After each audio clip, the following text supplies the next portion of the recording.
Mit lille hus på landet, ret så tæt ved vandet, der sidder jeg blandt andet og graver rundt i sandet. Det handler om at være klar parat, for jeg skal mine dig, mens I indfar. Og her der går det ret så godt, for solen stråler varmer op.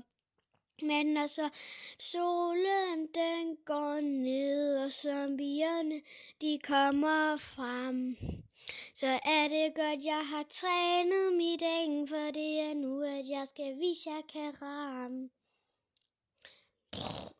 Nej, nu sprang mit hus igen. Jeg må hellere bygge det op, men jeg mangler da en ven. Judex, kan du ikke være sød og hjælpe mig? Mit hus er sprunget, og jeg er alene på min vej. Hey, Shadis, hvad er der sket? Et hus sprunget i luften? Ej, ja, Judex, det er bare super duper træls. Tror du ikke, det er noget, vi kan gøre? Jo, ser du, jeg er faktisk ikke kæmpe stor Minecraft-geni. Jeg har den her kæmpe bog med alle mine recipes. Men hey, Judex, jeg synes, det er mærkeligt, at du bygger mit hus ud af TNT. Ja, lidt mærkeligt. Nej, der er slet ingen grund til at bekymre dig.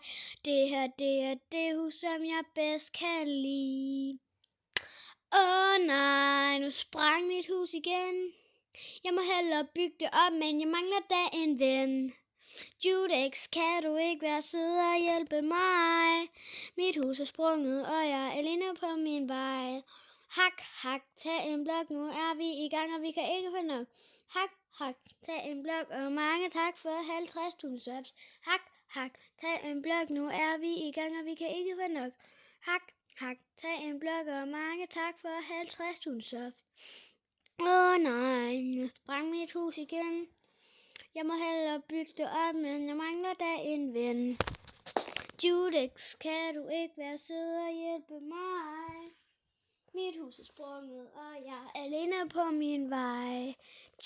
Shady, jeg gider altså ikke hjælpe dig mere.